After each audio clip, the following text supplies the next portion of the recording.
What's going on, ladies and gents? Robert Sykes, KetoSavage.com, and I have Rachel Gregory, a.k.a. Killing It Keto, in the house. She is actually at the compound.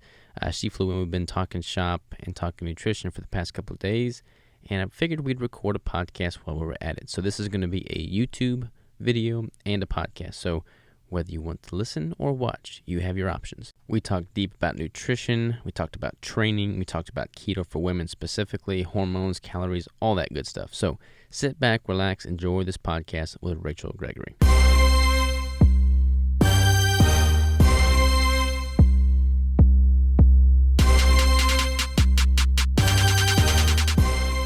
How are you, Rachel? I'm good. How are you? I'm doing wonderfully well. Took us a little time to get this audio equipment set up, but we're here now.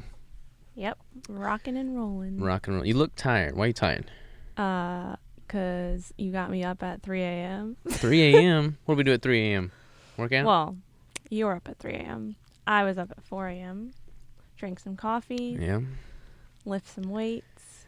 We could talk about the fact that your flight got delayed, reduced our sleep by like 3 hours from our normal standpoint, and we're like 27, I'm 28, and we were thinking we're getting old because in the past we could like not sleep at all and it wouldn't affect us, whereas now it's like we have to recover for like 3 days. Yeah. So that's not cool getting old.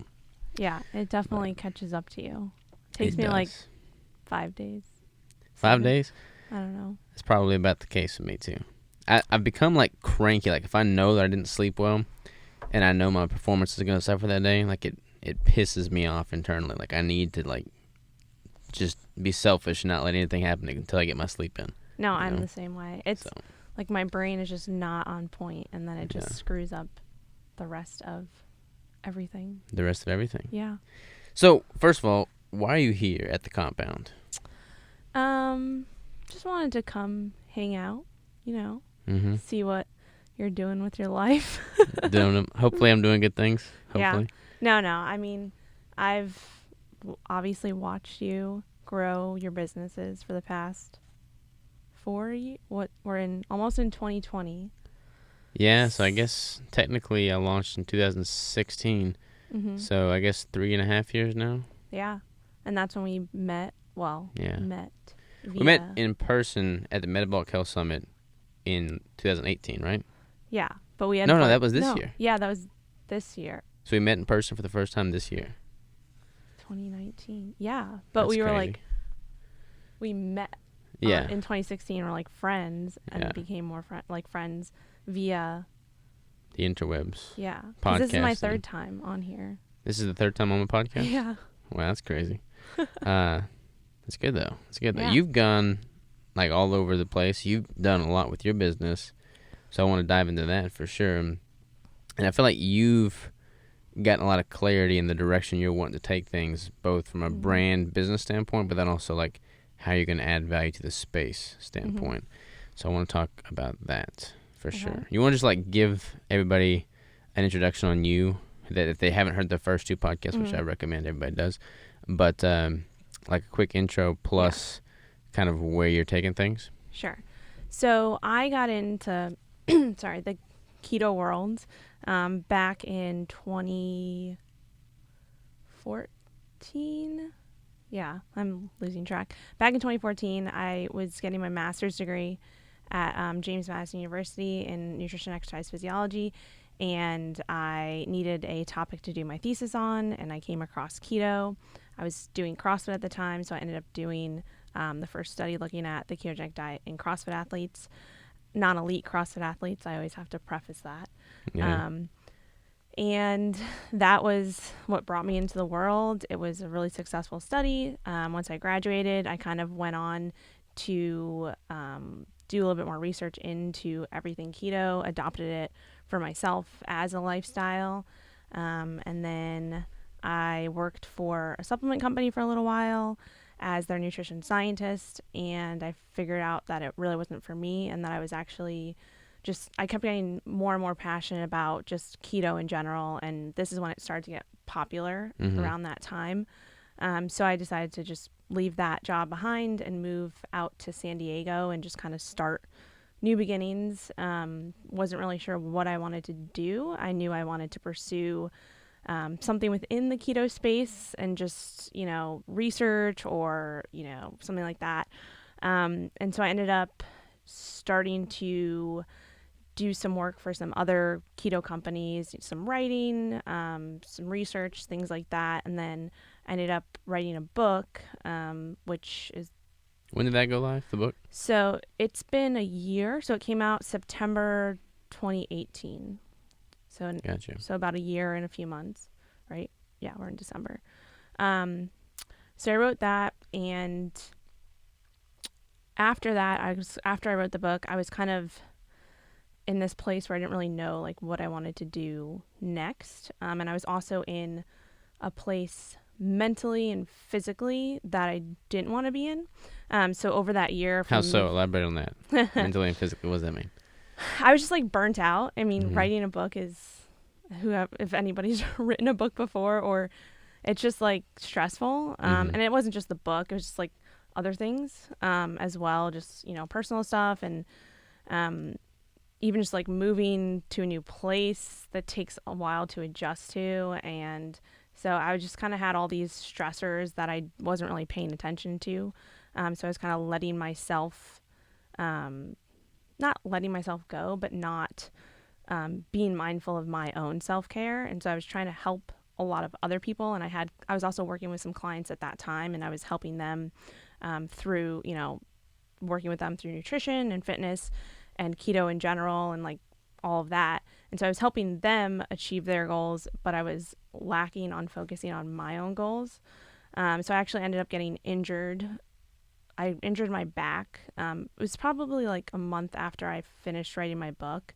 I was doing CrossFit at the time, not like competitively or anything, just that was kind of like my release from the book writing. It was like my workouts are always like, they're therapeutic. So that was like my therapeutic release, but I ended up getting injured and I had to take a few months off from CrossFit.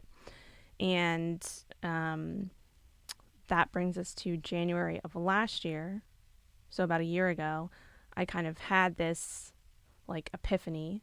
I was like, I need to, take a step back and focus on myself, because I had gained some weight just from not paying attention to what I was eating. I was still, keto, everything, and I just wasn't paying attention to exactly, what I was eating. I didn't have any specific goals in mind. I was stressed out, all of that. So anyway, January of this past year, 2019, I was just like, okay, enough is enough. I need to like sit down, focus on me for a second and what I want to achieve for myself, because I wasn't bringing my best version of myself to my clients, to what I was doing in general. And that was like bogging me down. And so I just wasn't as confident as I knew I could be. And so I decided to hire my own nutrition coach to help me keep me accountable, basically set up a plan to help me reach the goals that I had.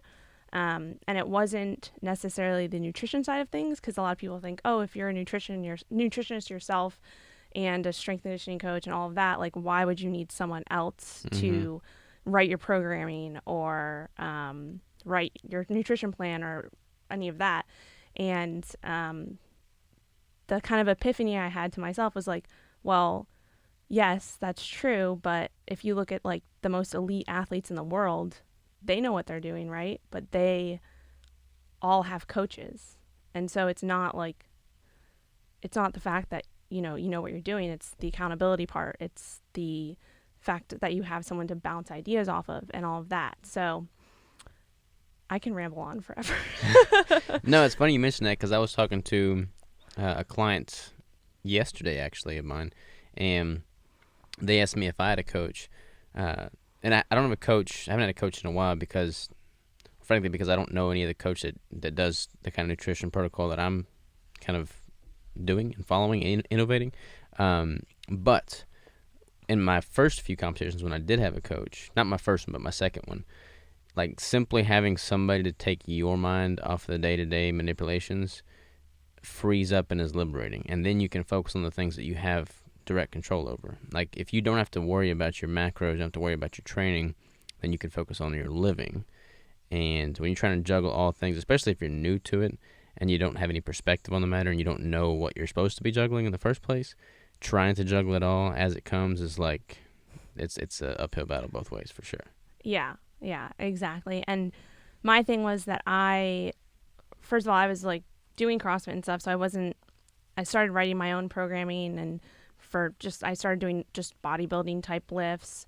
I went back to like a Globo gym and was just doing my own thing, writing my own programming, and it just wasn't motivating and exciting. So I definitely needed something where I could just, have someone write my programming and have it be legit, like progressive, things that I wanted to do. I was also obviously recovering from an injury, so I needed specific things for that.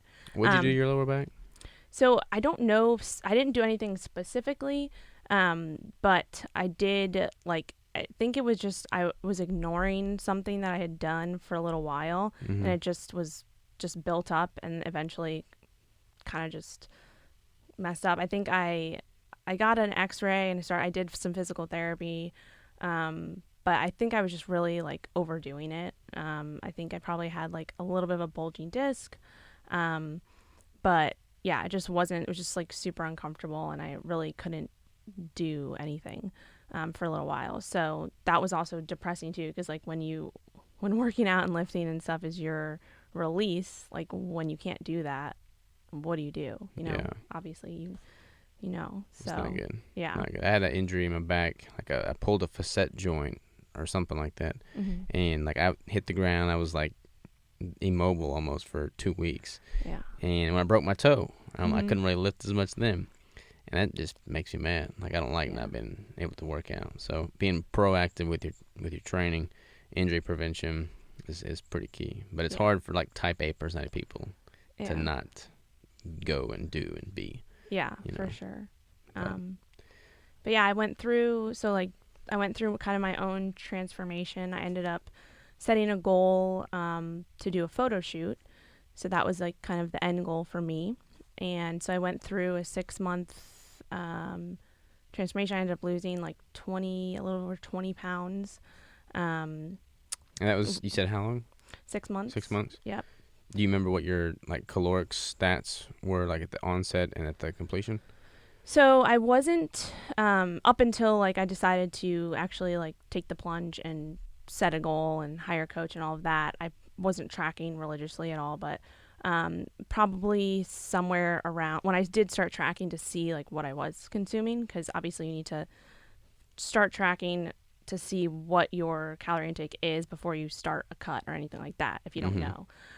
So I was around like 2,200, and then I basically was just finding my maintenance and then started to cut from there.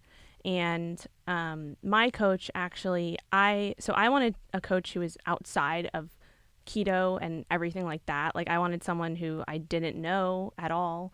And so it's weird. I like was doing some research on, not research, but I was just like browsing around Instagram, and I came across a page, and I was just like looking at different things, and then I started following a few different coaches that were out there and a few different people, and kind of looking at their content and feeling their vibes and stuff like that. And so I ended up reaching out to one, and I kind of told him, I was like, I'm a nutritionist myself. I really kind of know what I want to do in terms of my nutrition, but I need help with, I just don't want to write my own training programs anymore. I'm just burnt out from it. I want someone to just tell me what I do so I don't have to think about it, because I have all these other things to think about. And I need some accountability. I need someone to kind of just like kick me into gear when I need that boost. And so it was definitely a game changer, because he not only helped me with my nutrition and training, but we went into a lot of like lifestyle things. So stress management. He helped me kind of bring my morning routine back and really implement that. And it was really the whole accountability part of that. Like, having someone that you are accountable to every single day is just such a game changer. And then the other aspect of it was the financial accountability. So a lot of people don't think about it, but when you put like for me, I was like, why, for a long time, I was just like, I'm not going to spend my hard-earned money on paying someone to do what I do for a living. You know what I mean? Mm-hmm. And it's not like, a lot of people don't think about it, but when you do have a stake in the game, like when you have a financial incentive that's always in the back of your mind, like for example, if you join a gym or something and you are spending a bunch of money on the gym and you don't go, you're kind of feel guilty about it, right? Like there's things that it's always in the back of your mind. So that's kind of the same thing with your nutrition. So that helped me, just focus a lot more, and knowing that I was spending my hard-earned money that I was making. My worst clients have always been the ones I've coached for free. Like Yeah. family and friends that I coach for free, like they're the worst Exactly. clients for sure. Like they have no incentive in it. They don't pay. Mm-hmm. It's like they're not there. Yeah, and it's just like it's always in the back of your mind. It's like subconsciously that you're paying for something, and so, and if it's a good chunk of money, then you're gonna be more. That's gonna hold you accountable in itself. Mm-hmm. And so that's something that I really started to think about and realize, like, I need to invest in myself in order to bring my best self for everyone around me. And so that in itself, and then just like working on my own, once I started to see the transformation myself, it just like completely changed my confidence. And I was just started doing so many more things, and I was just like happier, and I just realized like I am so much more confident in my own skin, and it really makes a difference in everything else in my life. And so that's kind of like my tagline now is like, change your body, change your mind, change your confidence, change your life. It's a long tagline, but I like it though. I mean, it's true. Like, yeah, so many people that are not happy in life, I think it all stems from some innate lack of confidence in who they are. If you're 100% confident in who you are and happy with how you're living your life, then your day-to-day is like amazing. Like I love my day-to-day. Like my day-to-day is hard and it's challenging. I challenge myself, but I love it because you got to love who you are as a person, and you can't do that if you're not confident in who you are as a person. Exactly. And then when you're trying to help other people change their lives and transform, it's a lot harder. You feel like a hypocrite. Exactly. You feel like a hypocrite, and it's just, yeah. And it's not just like the nutrition and the training part of things. It's also like getting your mind right and creating practices that can help with your stress management, understanding, how important sleep is, all of these things that all pile up and make a big difference. And just having an accountability system for that in itself. So, if I would, track my sleep every night, track my stress, track my training, my recovery, and have someone be able to look at that and say, it was all these like biofeedback. So that's something a lot of people don't think about when they go into, a cut or they're looking to lose weight. They only think about the nutrition side of things or maybe the exercise side of things, but they don't look at the biofeedback side of things. So how is your stress being managed? How are you sleeping? What is your hunger like throughout the day? What are your cravings like throughout the day? Like, you need to be tracking all of these biofeedback measurements so that you can understand where things are lacking, and then you can go in and say, okay, I need to work on this and see if I can make changes here, because it all comes back to, your lifestyle. Everything you're doing has an effect on everything else. What do you do for stress? Like any tangible, specific things you do for stress? So my stress comes from when I'm not organized. So I think we're a lot alike in the like, I'm very OCD about a lot of things, and like if my day's not planned out, like I'm just stressed. And so something that's changed my mindset and just my stress overall is implementing a morning routine that is like very, like, I'm very strict about, and I'm also held accountable for that too. So that just includes, so what it's been over the past few months is I wake up and I do 10 minutes of meditation with red light therapy. Do you use like an app for meditation or anything? Yeah, I use the Sam Harris Calm app. So I use that. I did Headspace for a while, but I like them both. But right now I'm using the Calm app. So I do that. Wait, Sam Harris, he has his app is called Calm? Because I have No, Calm waking app. up. Sorry. Waking up. Okay. Sorry. Okay. Now I'm getting confused. They're both good though. Sam Yeah. Harris is good, and the Calm app is good. I use the Calm one, but I have Sam Harris as well. Yeah, so I tried Calm and Headspace and Waking Up. So those are the three I kind of go back and forth between, but Waking Up is the one I've been using. So I do that, and then I do like my morning stretches. So with my back injury, I have to do specific stretches to help with maintaining where I'm at now because I'm in a good place. Mm-hmm. And I notice when I don't do those stretches, I start to feel a little bit more. And then I read for 30 minutes. So this is something that I hadn't implemented like ever before because I've never been someone who reads a lot. Like I just grew up not liking to read. Like I hated it. Mm-hmm. And so, having my own business and wanting to learn day in and day out, like as much as I can, putting aside 30 minutes in the morning, before anything starts, I just read. I work through either a business book or a kind of self-help book or some type of book that gives me some motivation and some just lifestyle type things and stuff like that. Recently, what's the book that I just finished? So I finished oh my gosh, I'm blanking. Brendan Burchard's book, High Performance Habits. So it's all about like how to be a high performer and how to establish these habits for your day to day to make you as productive as possible. So that was a great one. And so just things like that and being able to implement this before my day starts. And so just having that routine, it's like an hour long, and that just sets me up for the day and just kind of is a way to go into the day with like a clear mind. So I think that's another piece of it. Like I was never really focused on the mindset side of things, and I never really got into meditation or anything like that. And so like forcing myself to do that for a while and being held accountable for doing that, it becomes a habit, right? So you do it for a while and then you start to, especially with meditation, it's a practice. Mm-hmm. You have to build up that muscle to really understand how it helps you. And so that has been like a huge game changer in just the way that I kind of look at life. I don't know. It's hard to explain. No, it makes sense. So like if I ever wake up, I don't ever wake up late, but if I ever like wake up and something out of my norm happens and I'm like totally knocked off track of my routine, it takes me twice as long to kind of like pick up the pieces and get back into the momentum and the swing of things. I like to that's why I wake up at 3, because I wake up before anybody else can come and distract me. Like if nobody else is up at 3 to mess with me, text me, ping me, whatever, so I can just ignore the world and have that moment for myself. Yeah.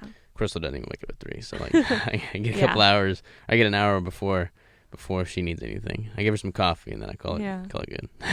Yeah, no, I mean, hopefully one day I'll be able to wake up at 3 and you can see. For me, I didn't like waking up at 3 for the longest. I would try, but then I started going to bed earlier. Mm-hmm. So I try and go to bed by like 8 or 9 at the latest, and then I can wake up at 3. But that takes it's hard to go to bed at 8 o'clock. Yeah. Like, nobody else goes to bed at 8 o'clock, so you have to like say, okay, I'm stepping away from everybody else's everything, and I'm having some me time.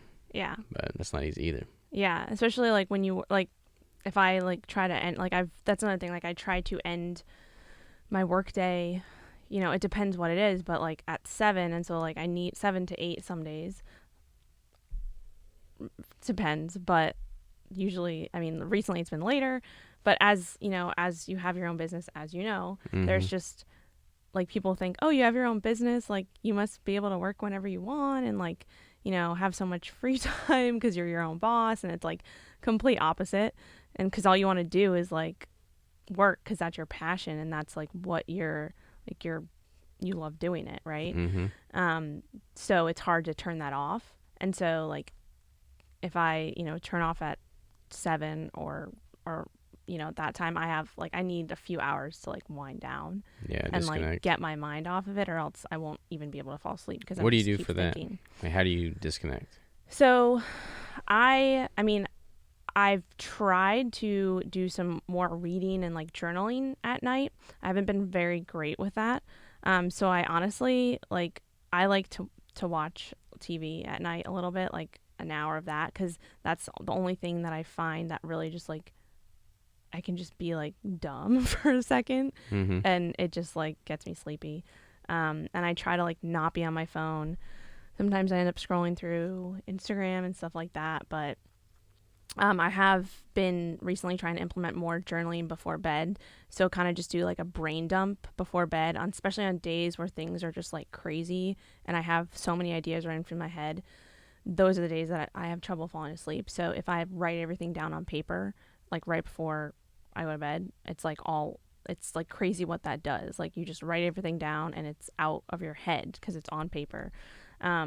And that has helped a lot. So journaling, and I've tried like a little bit of meditation before bed. That hasn't been going too well just because I haven't been strict with it. Mm-hmm. But yeah. Do you manipulate things based off of like the time of year, like your circadian rhythm, sunrise, sunset times changing, or do you kind of not really worry with that?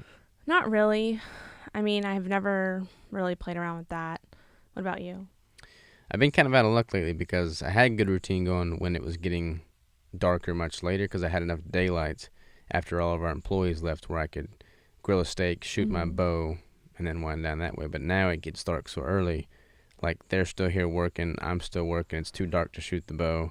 So it's like Yeah. I just stay working until right before I go to bed, which is not optimal either. Yeah. So I need to figure out something like an indoor shooting range. I think would be good for me. Yeah. Yeah. Something like that. Talk about keto for women.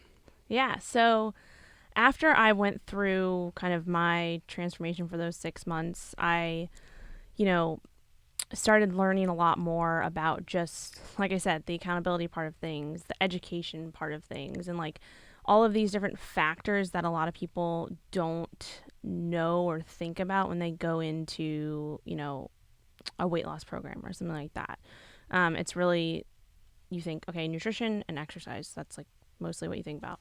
But there's all of these like tools and these strategies that I implemented within my own 6-month transformation, and even like going to my nutrition coach or to my coach, and I suggested certain things, and that's kind of like he helped me with my nutrition a little bit, but in the sense that I was like, okay, I want to do this, so like hold me accountable for it and give me your feedback on it. So I bounced ideas off of him and things like that. So for example, we implemented things like PSMF days, so like a protein sparing modified fast, calorie cycling days, some carb up days, things like that. And so I kind of built up all of these strategies and these tools that I started to use that helped me adhere to the protocol that I was following. And so after I went through my own transformation, I had all of these new things that I knew worked, and that kind of came to light in my own mind. And so I wanted to share them with other people, and I started working with a few more clients and implementing all the things that I was doing for myself, and they started seeing results, and I decided to put together a program because one of the things I have a lot of the people who come to me for help are mostly women, and they have been keto for a while, and this is what I went through. Like I've been keto for a long time, and I hit that plateau, whether it was because of keto specifically or just all the other things. But there's just a lot of misinformation out there, and it's what I wanted to do is basically take all the stuff that I learned and put it into a Keto for Women program where it's a 3-month program, and it takes you through basically all the stuff, all these tools and strategies. We go through mindset things, we go through just everything. And so it actually is just the first round just ended this week, and they have all gotten incredible results. And I think the biggest piece of it is the education part and just understanding that there are so many different pieces of the puzzle that that a lot of people don't realize. And yeah, it's just been amazing, and having this like group of women together and really bringing them through some different strategies they can implement. And one of the big things was that, like I mentioned, a lot of women come to me and they're like carb phobic, right? Because they've been keto for so long, they've hit this plateau and they don't really know where to go. Maybe they've been, chronically fasting, or very, very, very low carb for a long time, under eating, not really knowing where to go from here, not knowing how to get over this quote unquote plateau.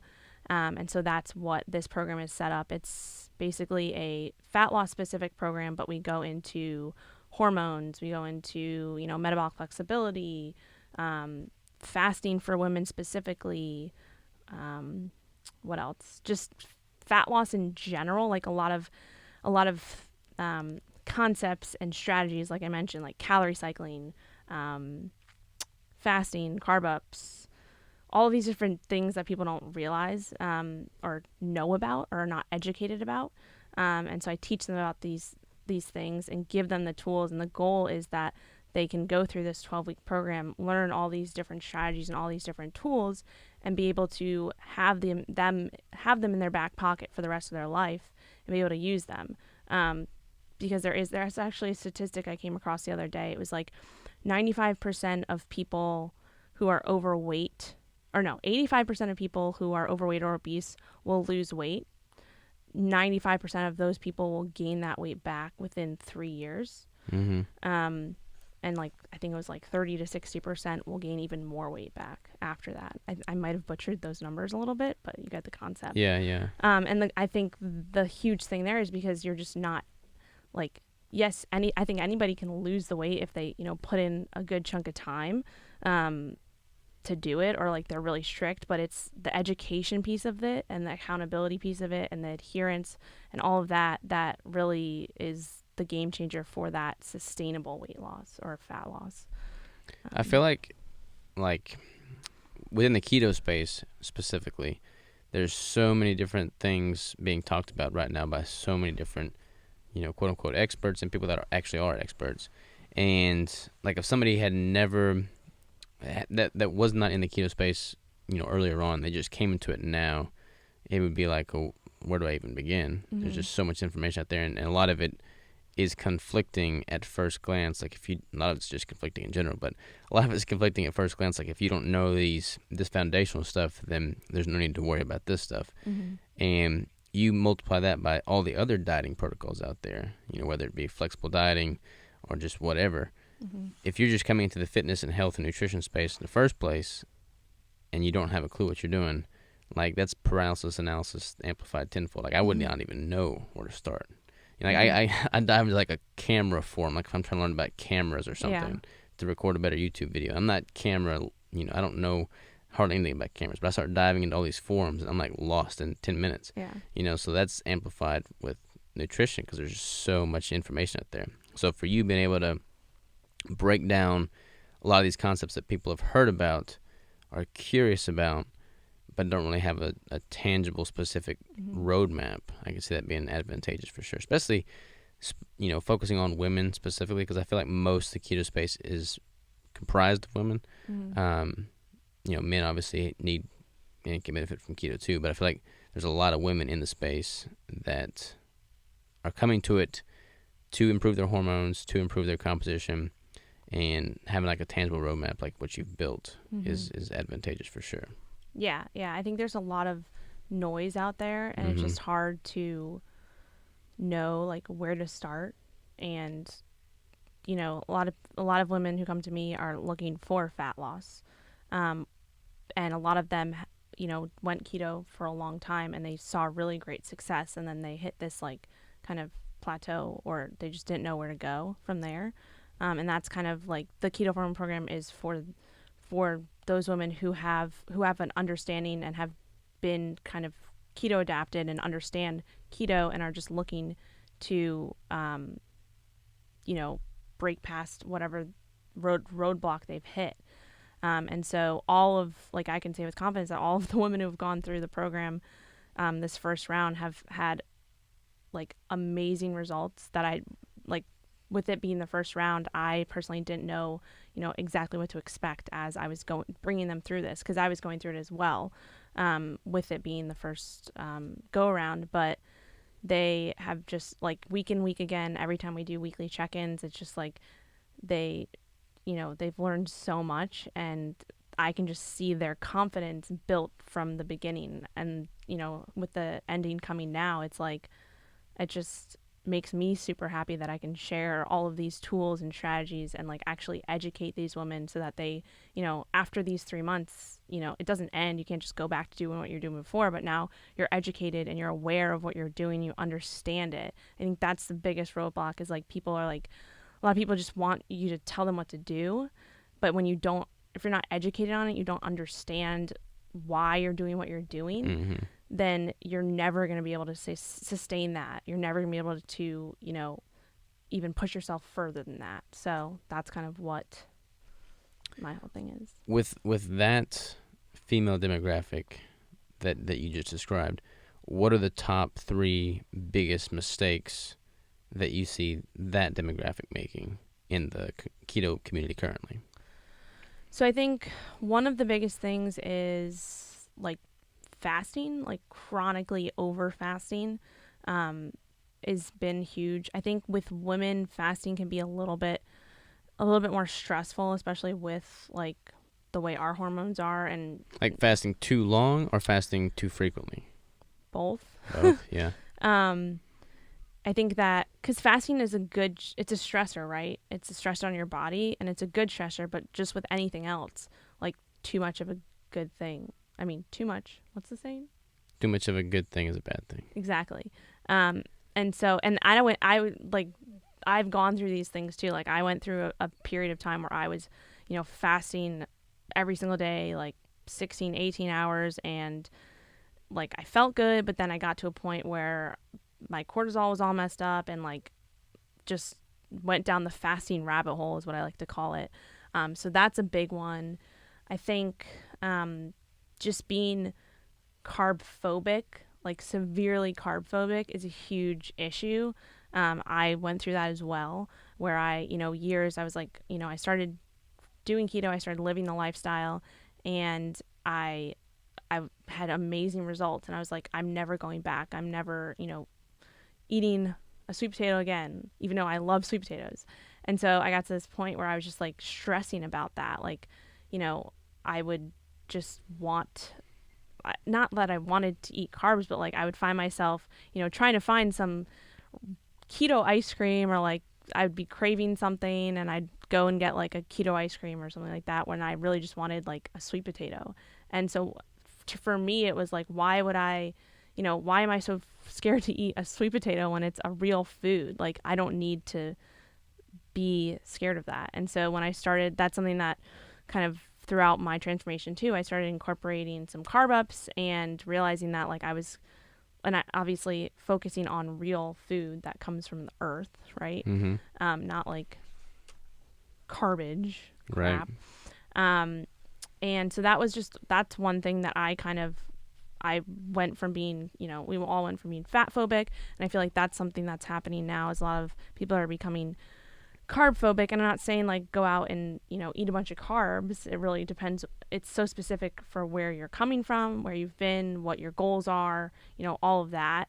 But I think that's a huge piece, especially with the women that I work with. Like they're just scared of carbs in general, even if they're coming from things like squash. We talked about this a lot last night when we were talking. Mm-hmm. I wish we had recorded that little conversation. But like I'm very much so strict keto, have been so for years. But I don't want anybody to be like afraid of food. Like if you're living afraid of any type of food group, any type of macronutrient that's held over your head at all times, like that's not healthy. I don't eat carbs, but I don't miss carbs. Yeah. And like if somebody just is bound and determined to have carbs, or else their life's going to be miserable, and they feel like they're sacrificing so much, like that's not healthy either.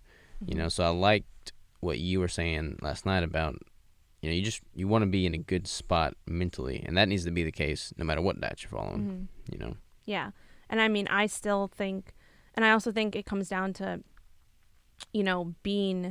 understanding, keto and becoming keto adapted first is very, very important, because your body has to understand, and this is something we go through in the Keto program, and something that I'm, looking more towards is like the metabolic flexibility side of things, and like the true metabolic flexibility, where you go through the keto adaptation process and you teach your body what ketones are, how to use them for fuel, so that and it doesn't happen overnight, right? So I was keto for like 4 years, or have been.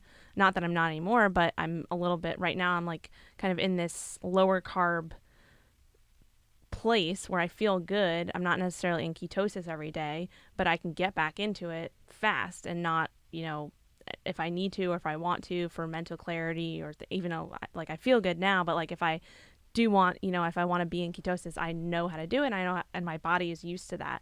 And then also, even with like my carb thresholds, like when I started incorporating a little bit more carbs, just around performance and stuff, I could get back, like I would test my ketones, 18 hours later and still be in ketosis after 100 grams of carbs. And I'm not saying people can do that, or everybody can do that. It really depends on your training capacity. I think how long you've been, quote unquote, keto adapted.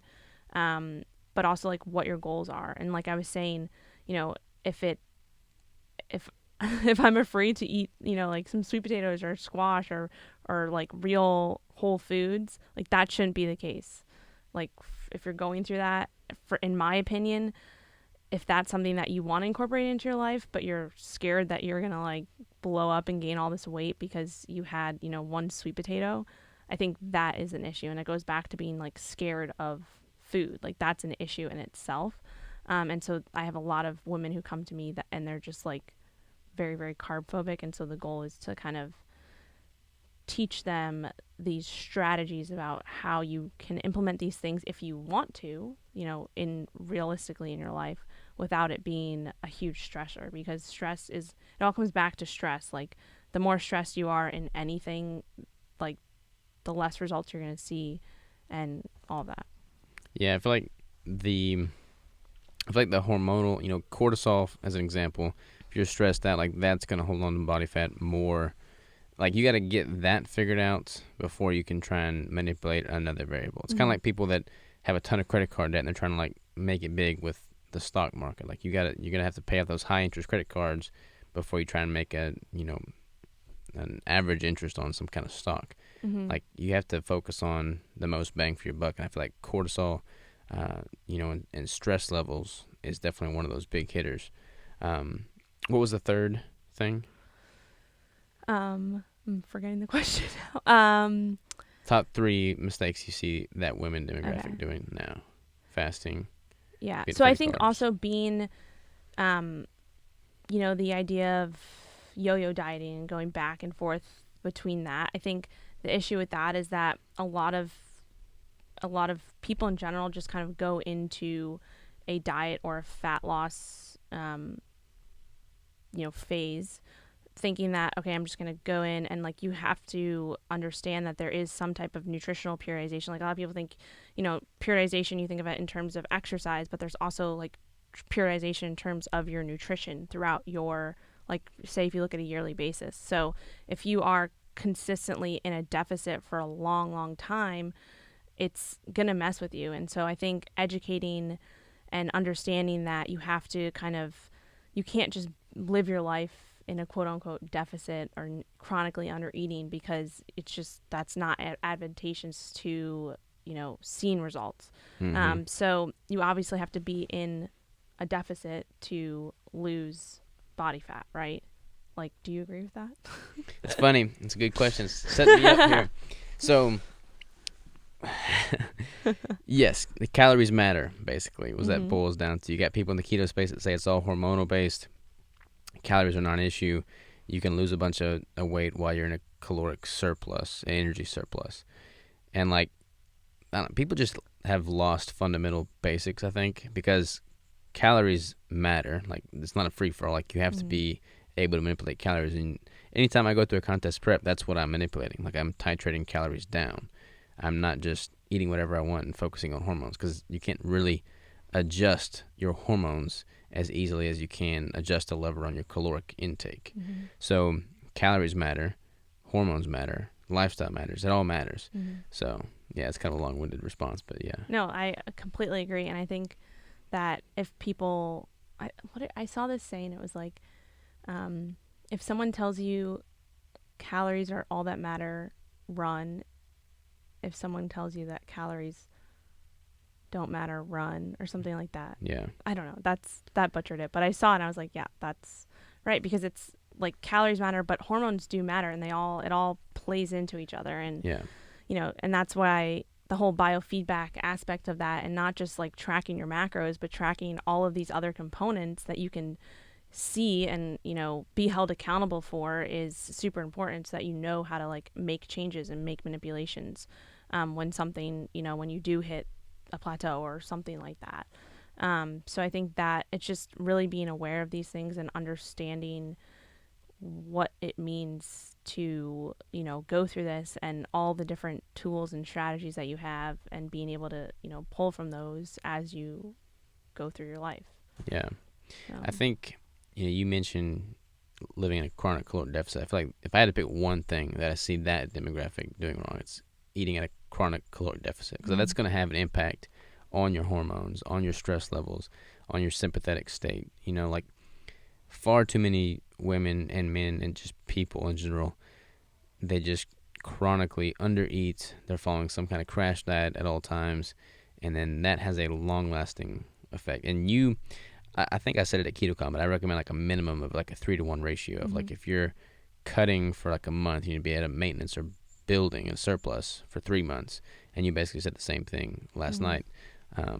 And that is like a minimum. Like you gotta, because you got down from 2,200 calories. You said you cut down to like 1,480 or so. Yeah, like right before my photo shoot, I think I was at like 14 something. But I got like, that was unsustainable for me, right? Yeah. But a lot of people just sustain it. They'll be like, okay, I'm gonna eat 1,200 calories for the rest of my life. Yeah, but they don't. Yeah, and that's the thing. They're not educating, understanding that maintenance, like maintain. So once you lose the weight, right, and maybe you didn't get to like your goal, maybe you went through like a 3-month fat loss phase or cut, but now you're starting to see like you're 3 months in, and you're like, crap, I'm not sleeping well. Maybe I did lose like 10 pounds during this time, or 15 pounds. But then you're looking at your biofeedback and you're like, I'm not sleeping well. I'm stressed out. Like I'm hungry all the time. My cravings are like off the charts.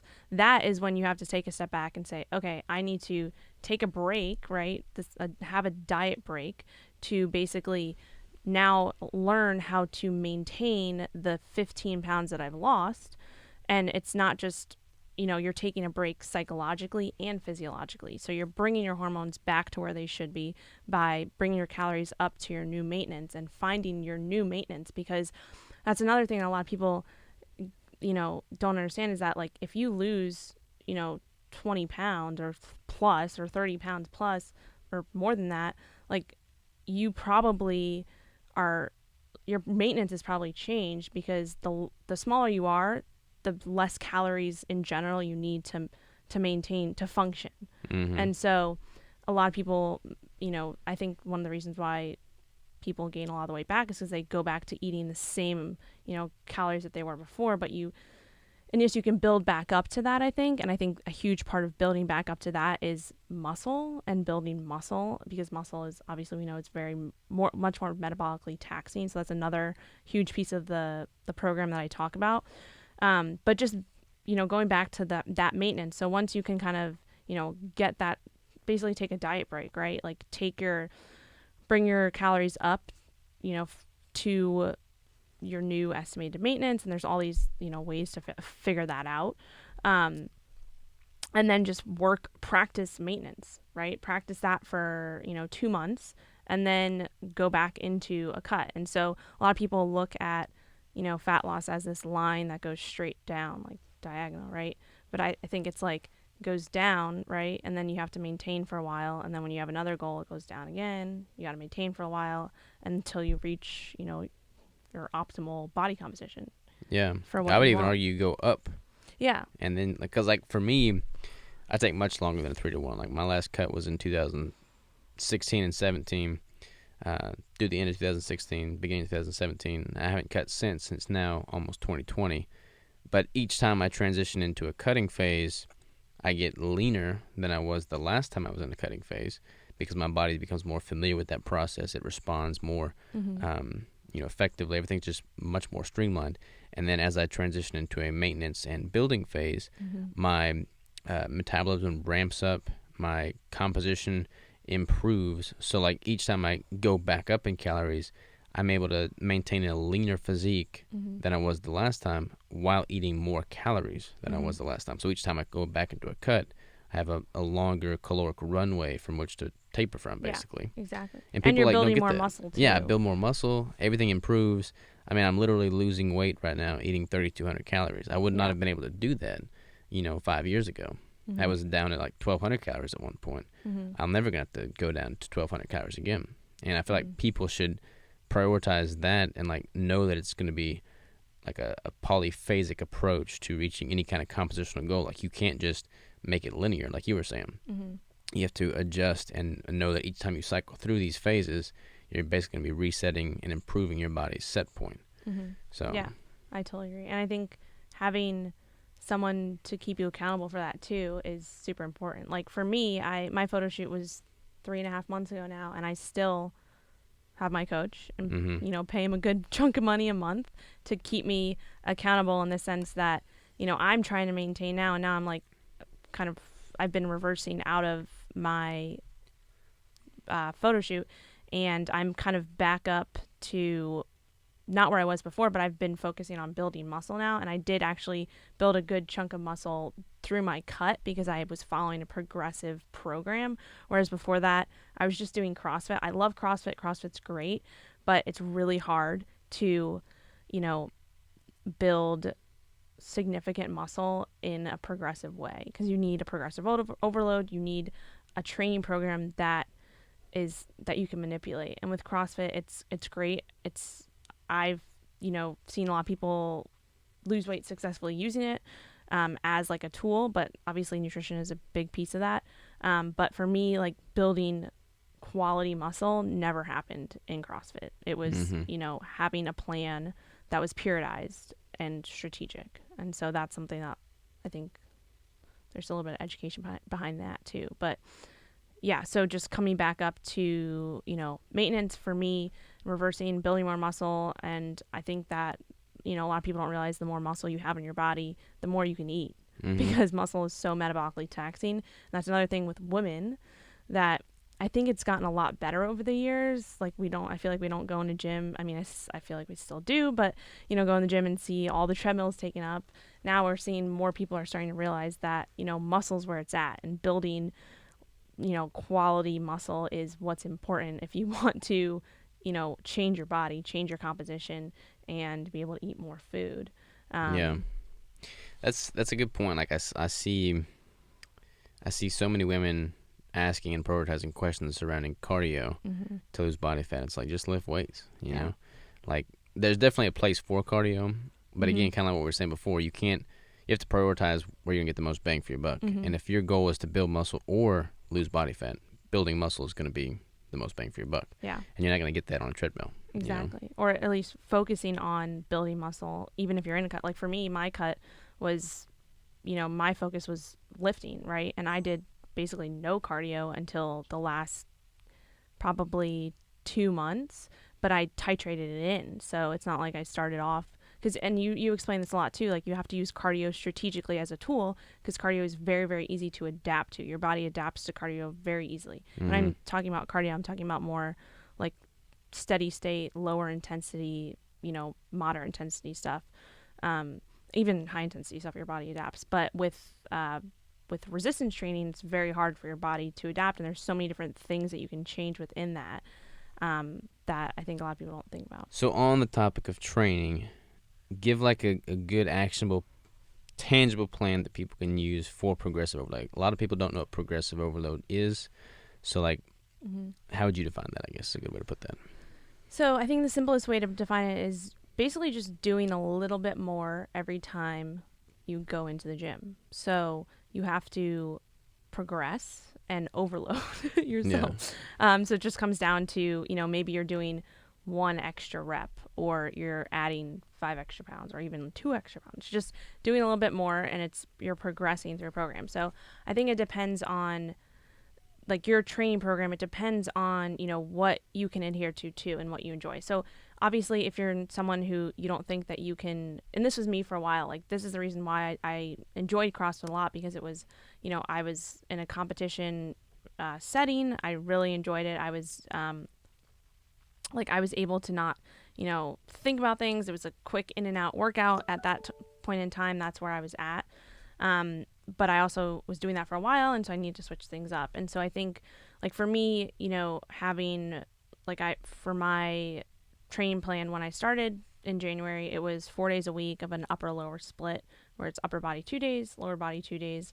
And then I went on to a 5-day split, but that was for me because I wanted to do more. But I think it really comes down to what works for you best. So, for example, if you are someone who that you only want to work out, or you only can work out 3 days a week, doing, a full body routine 3 days a week is a good place to be. If you can work out 4 days a week, doing an upper lower split or something like that is a good place to be. But then just within that, it's having a program that is, and it's hard for you to kind of that's why for me it was just okay, I have someone writing my program, so I don't have to think about that, even though I write these programs for other people. But just being able to manipulate that and knowing, having a strategic plan laid out where you are manipulating your sets, your reps, your volume, all of that, so that you are going in and doing a little bit more each time. So I think that's important. And then there's also so many different components of it with, building muscle. It's you have to progressively overload, but you have to also understand that whole mind muscle connection piece of it. And, it's just, that's have deload weeks. It's deload weeks. Yeah. Things so many like different, that. Concepts behind proper training technique. Yeah. But I like it. It's fun. You learn so much about your body. You figure out what works. What works well for one person may not be the best thing for somebody else, Yeah. But I think progressive overload as a concept pretty much holds true for everybody trying to build muscle. And not just that, but your nutrition, your calories, your mindset, everything, progressive overloading your life is key to being better than you were yesterday. So I like it. So totally agree. what is your progressive overload for life plan? I guess is a good way. You're working on something right now. We've been talking shop this whole week, since you got here anyways. Yeah. What do you have coming up? What are you excited about? What are you going to offer people? So yeah, I've been kind of revamping my online courses and what I'm offering through that. So Keto for Women is an online 3-month course. And so we just came to the end of it now, and I will be relaunching it in January for another group of women to come in. And it is a very close-knit group, and that's what I like about it. So there'll be, limited spots available. It'll be one-on-one interaction with me through the group for this 3-month period. And you'll just learn a lot and hopefully, set goals and reach those goals. So that's what I'm excited for in January. And then I'm also launching a new it's a beginner program for an introduction to keto, but it's also for maybe someone who's gone through keto and they went through it before, and maybe they kind of went off of it for a while and they're just ready to get back into it and kind of get a kick in the butt to get back on plan. So I have my Keto Kickstart program it's live now, but it's so it's live now. And that is kind of a take on it's a 21-day challenge. So I have my book, The 21-Day Challenge. And so this is basically more resources and more kind of giving you a little bit more than the book gives you, and taking you day by day through, what it looks like to get into ketosis and kind of live the lifestyle. My goal with the program is to basically cut through all the noise that's out there and take you, through what I've seen to work and kind of back to basics, but at the same time introducing concepts that you need to understand. So yeah. I like it. That's all on your Killing It Keto website. KillingItKeto.com. Yep. That's what you are on. No G. That's very important. That's your social profiles as well, right? Killing It Keto. No G. No G. No G. Yeah. Well, Rachel, let's cut this podcast and talk more business, because I like business. Yeah. So, until next time, you have a good one.